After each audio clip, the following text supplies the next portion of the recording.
اللہ نے کسی کو اچانک بطور شریک حیات آپ کے دل میں رکھا، حالانکہ آپ نے اس کی توقع نہیں کی تھی۔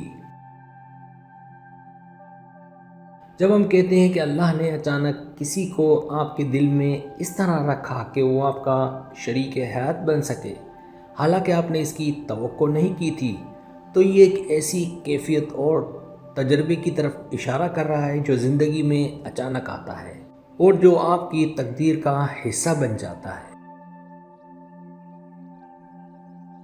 ایسے لمحے کبھی کبھار ہمیں یہ لگتے ہیں کہ ہماری زندگی میں سب کچھ ایک منصوبے کے تحت ہو رہا ہے اور اس میں ایک خدائی تقدیر کا حصہ ہوتا ہے۔ تفصیل سے اس بات کو سمجھنے کے لیے یہ کچھ نکات ہیں جو آپ کو اس تصور کو بہتر سمجھنے میں مدد دے سکتے ہیں۔ پہلی بات، اچانک ملاقات۔ جب کوئی شخص آپ کی زندگی میں اچانک آ جاتا ہے اور آپ کو لگتا ہے کہ یہ آپ کی تقدیر کا حصہ تھا، تو یہ ایک خدائی رہنمائی کا احساس ہو سکتا ہے۔ آپ نے شاید اس شخص کو پہلے کبھی نہیں دیکھا تھا یا اس سے ملنے کا سوچا بھی نہیں تھا، لیکن اچانک آپ دونوں کا راستہ مل جاتا ہے۔ ایسے لمحات میں آپ کو لگتا ہے کہ یہ خدائی امتحان یا فرشتے کا کام ہو سکتا ہے۔ دوسری بات، دلوں کا جڑنا۔ کبھی کبھار آپ کسی شخص سے ملتے ہیں اور ان کا جذبہ آپ کے دل سے گہرا جڑ جاتا ہے۔ آپ کو ان میں اپنا حصہ نظر آتا ہے اور یہ ایسا لگتا ہے جیسے آپ دونوں ایک دوسرے کے لیے بنائے گئے ہوں۔ یہ ایک روحانی تعلق بھی ہو سکتا ہے جو صرف وقت اور حالات کے مطابق سمجھ میں آتا ہے۔ ایسے لمحے آپ کو لگتا ہے کہ آپ اس شخص کے ساتھ اپنی زندگی گزارنے کی طرف اشارہ مل رہا ہے۔ تیسری بات، تقدیر کا اثر۔ اس بات کو سمجھنا ضروری ہے کہ کئی دفعہ ہم اپنی زندگی کی راہ میں چل رہے ہوتے ہیں اور پھر کسی شخص کا ہماری زندگی میں آنا ہماری تقدیر کا حصہ لگتا ہے۔ یہ ایسا لگتا ہے کہ ہم نے خود اس فیصلے کو نہیں لیا، لیکن کچھ ایسے اسباب ہیں جو ہماری بے ہوشی میں کچھ منصوبے کرتے ہیں۔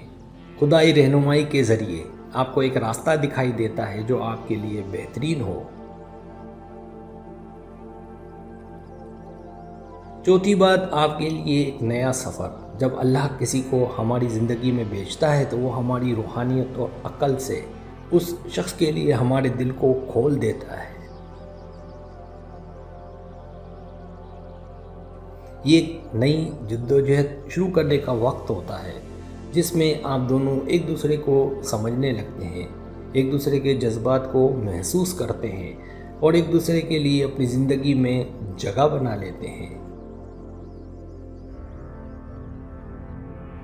پانچویں بات، مقصد اور اخلاص۔ جب کوئی شخص آپ کی زندگی میں آتا ہے تو وہ آپ کو صرف اپنی ضرورت اور درد کے لیے نہیں بلکہ آپ کے اندر اپنی عزت اور محبت کے لیے بھی رہتا ہے۔ یہ ایک اخلاص اور اصلی جذبہ ہوتا ہے جو اللہ کی طرف سے دیا گیا ہوتا ہے۔ آپ کو اس شخص کے ساتھ اپنی زندگی کے سفر کو اخلاص اور محبت کے ساتھ گزارنے کا احساس ہوتا ہے۔ ایسے لمحوں میں جب آپ کو لگتا ہے کہ آپ کا ہمسفر آپ کے ساتھ ہے تو یہ ایک نئی روشنی کا احساس ہوتا ہے اور آپ کو اپنے ہر دن میں خوشی اور سکون ملتا ہے۔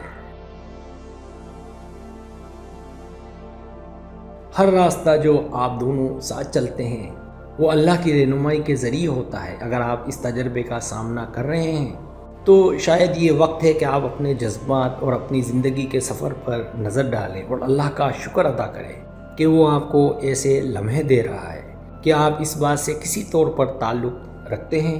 ضرور جواب دیجیے۔ سبسکرائب، اگر آپ کو میری ویڈیو پسند ہے تو برائے مہربانی سبسکرائب کریں، لائک کریں، شیئر کریں، اپنے دوستوں سے کہیں۔ سبسکرائب کرنے سے ہوتا ہے ہمارا جو چینل ہے وہ گرو کرتا ہے، آگے بڑھتا ہے۔ ویڈیو دیکھنے کا بہت شکریہ۔ اللہ حافظ۔